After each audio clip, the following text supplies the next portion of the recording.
The international community has for years said it would make a decision at some point on a final status for Kosovo and how to get there, and it's still being resisted. The frustration of people is mounting in Kosovo, and it's going to precipitate the kind of violence which will be embarrassing to the UN mission there and the NATO forces who remain on the ground. It'll be deadly to some of the people who are engaged. It'll set back the peace process.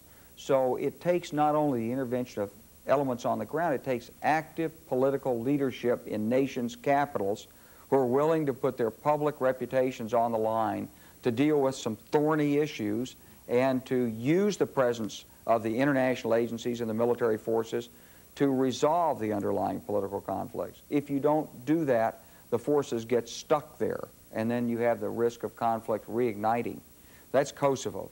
In Bosnia, the problem is internal corruption, and that we still haven't resolved ultimately the problem of the war criminals and other conditions there which lead to the tension and the separation of the communities. And every case has its particulars, but the general principle is get to the bottom of what caused the political breakdown in the first place.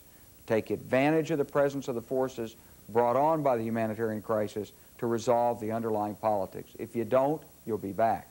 Liberia is the case in point. So just let's imagine for a moment that you were president.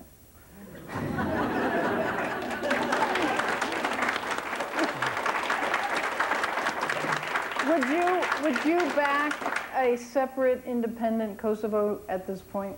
I'd back a process that takes it that way, that has that as an ultimate conclusion. But, you know, people have to be treated fairly. We're not going to replace one kind of ethnic cleansing with another and sanction it with the international community. That's flat wrong. That's why the NATO troops have been dedicated to trying to protect the Serbs that remain in Kosovo, the religious artifacts, the monasteries, and so forth that remain there. And they've done a job that was as good as they could do under the circumstances. It hasn't always made me and other people happy. We haven't succeeded in every case, but we should have. But, you know, our frustration, the military's frustration there is that we need some political help. You know, we could do the protection a lot better if the political leaders in capitals would move this process forward. I think it's clear that it's going to be very difficult to reintegrate the almost 2 million Albanians that are there into Serbia.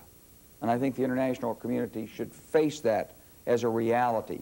As much as we dislike creating separate states, this is a case where a decade of cultural imperialism and ethnic cleansing has precipitated and made final a sort of irreconcilable political breach that's only going to be healed by giving people a greater sense of responsibility for their own futures.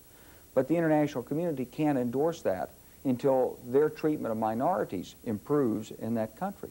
So you've got to put a process in place. But you have to put that process in place, you have to have a goal in mind, and you have to have enough courage to articulate the goal. And there are many who don't want to articulate that goal. So that's why I say I support a process and the articulation of a goal. But independence right now, no.